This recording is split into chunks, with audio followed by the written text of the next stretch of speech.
Il y a des moments où l'âme se tait, où le ciel semble lointain et où la foi, autrefois vibrante, se cache derrière des questions sans réponse.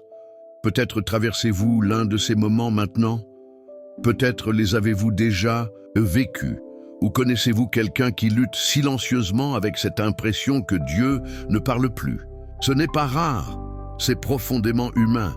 La foi, contrairement à ce qu'on croit souvent, n'est pas une ligne droite ni un parcours sans embûches. Elle ressemble parfois à une route plongée dans le brouillard. On continue d'avancer même sans voir clairement l'étape suivante. Et c'est dans ce paysage spirituel trouble que beaucoup se sentent perdus, ou du moins désorientés. Et si le doute n'était pas la fin de la foi, mais plutôt une étape vers sa maturité? Et si les questions qui vous troublent aujourd'hui étaient une invitation à approfondir votre relation avec Dieu demain? Dans cette vidéo, je vous propose un chemin qui n'ignore pas les incertitudes, mais qui les accueille. Réfléchissons ensemble à ce qu'il se passe quand la foi vacille, et pourquoi cela ne signifie pas faiblesse, mais transformation. Il ne s'agit pas ici de prêcher, mais d'ouvrir un espace pour penser, ressentir et peut-être croire autrement. Car peut-être que Dieu ne s'est pas tu. Peut-être murmure-t-il simplement dans une langue que vous êtes encore en train d'apprendre à comprendre. Si nous sommes en train d'apprendre une nouvelle langue spirituelle, comme nous l'avons évoqué précédemment, alors il est naturel que des moments de confusion, de silence et d'incertitude surgissent. Après tout, on apprend. Pas un langage sans commettre d'erreurs, sans hésiter, sans chercher le sens entre les lignes. Il en est de même pour la foi.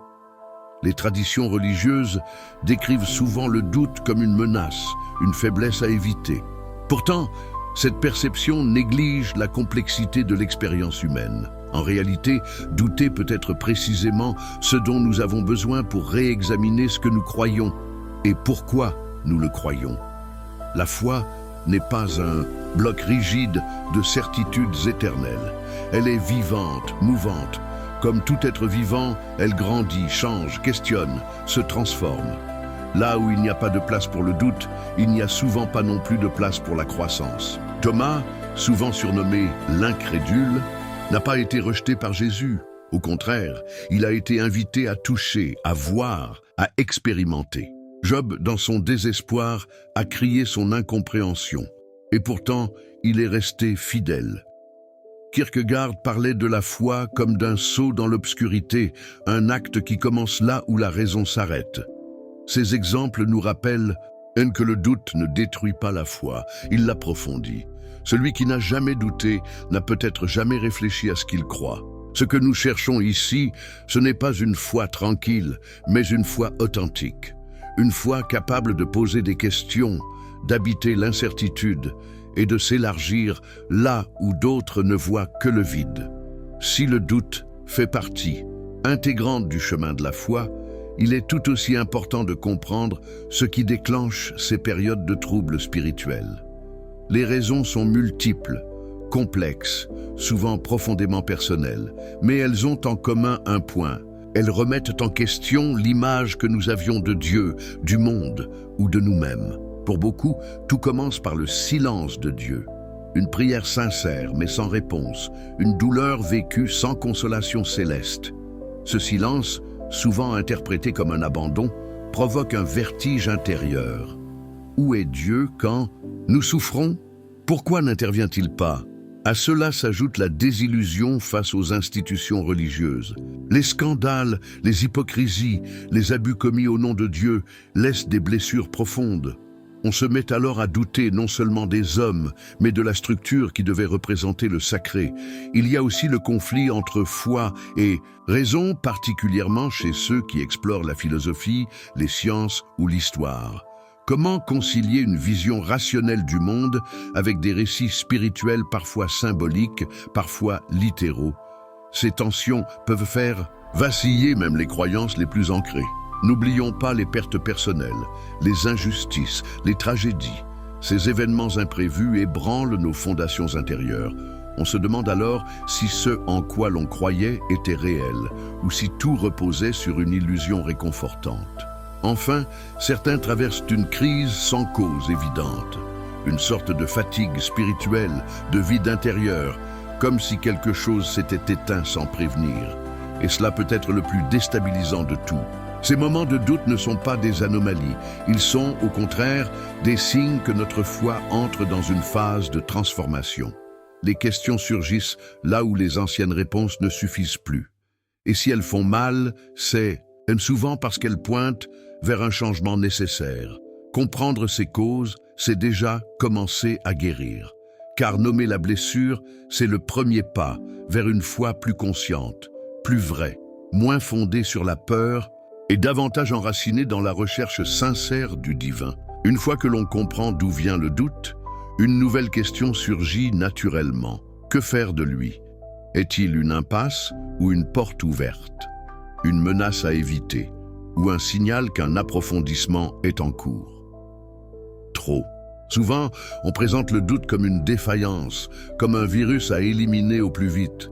Mais et si, au contraire, il était un outil sacré, un feu qui purifie, un vent qui disperse ce qui est superficiel pour ne laisser que l'essentiel? Dans cette perspective, le doute n'est plus l'ennemi de la foi, mais son artisan silencieux. Prenons l'image de l'arbre. Pour qu'il grandisse, il doit passer par les saisons. L'hiver, où tout semble mort, est en réalité un temps de repos et de régénération. Il en va de même pour l'âme. Le doute est parfois cet hiver de l'esprit, inconfortable, mais nécessaire. Sans lui, la foi risque de devenir une routine vide, un ensemble de dogmes non questionnés. Le philosophe Paul Tillich disait que le doute n'est pas le contraire de la foi, mais un élément de la foi. Ce paradoxe est libérateur. Il nous permet de rester croyants même au milieu de nos questions. Il nous autorise à ne pas tout comprendre, à ne pas tout sentir, et pourtant à continuer à marcher. Beaucoup de ceux que l'on admire pour leur foi profonde sont passés par ces vallées obscures. Ils ne croient pas malgré le doute, mais à travers lui. Leur foi est devenue plus incarnée, plus humaine, plus vraie. Parce qu'elle a été mise à l'épreuve, confrontée à l'ombre, elle est sortie de l'autre côté affinée, comme l'or par le feu. Le doute bien guidé ne détruit pas, il construit, il creuse des fondations plus profondes. Il ouvre un espace où Dieu peut se révéler non pas comme on l'imaginait, mais comme il est vraiment. Il arrive un moment où les questions ne suffisent plus, où les lectures apaisantes ne calment pas l'angoisse, où les réponses à toutes faites résonnent creux. C'est là, dans ce vide silencieux, que beaucoup s'arrêtent, fatigués, perdus, paralysés. Mais si nous avons compris que le doute peut être un allié, la question suivante devient « Comment vivre avec lui ?» Comment avancer quand la lumière semble éteinte? Voici quelques chemins, simples mais puissants, pour traverser cette nuit intérieure. 1. Accueillir le doute sans culpabilité.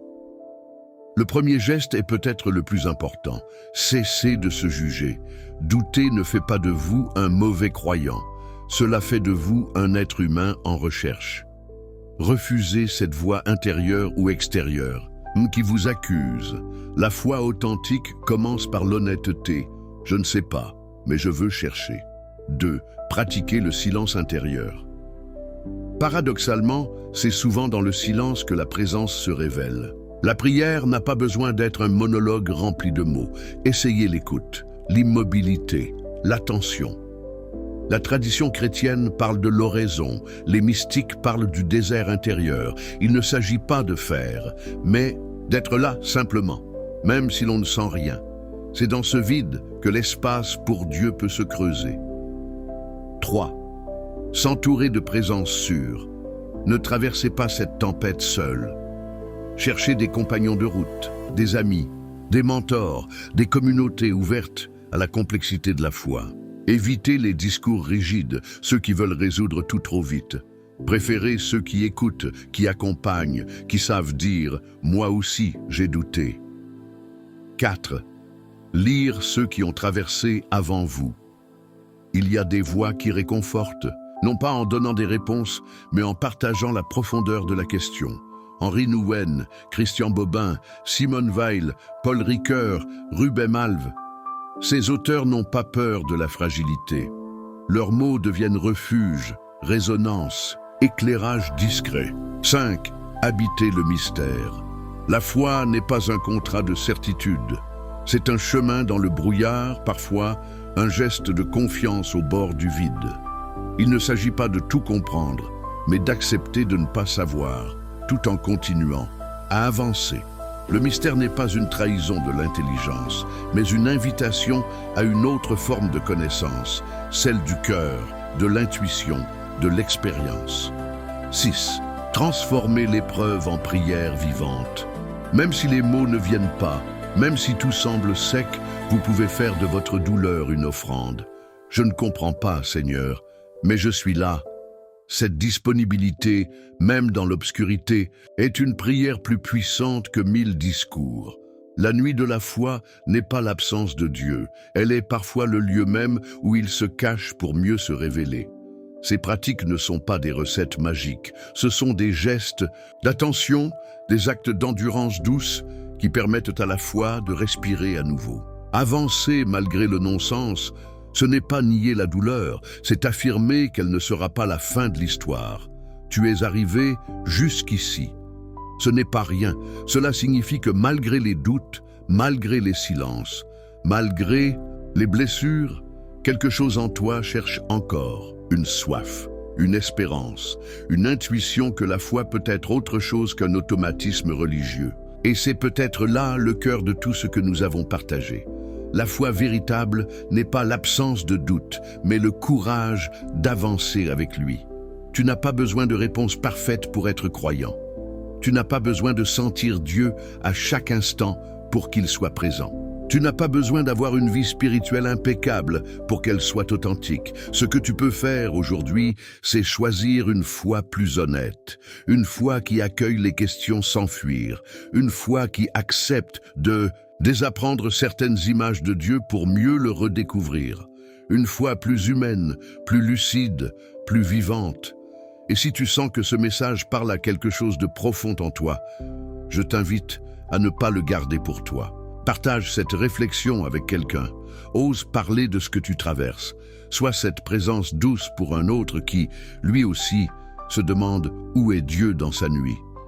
Tu peux aussi me dire dans les commentaires ce que tu ressens, ce qui t'a touché, ce que tu voudrais explorer davantage. Ici, nous ne cherchons pas à convaincre, nous cherchons à cheminer ensemble.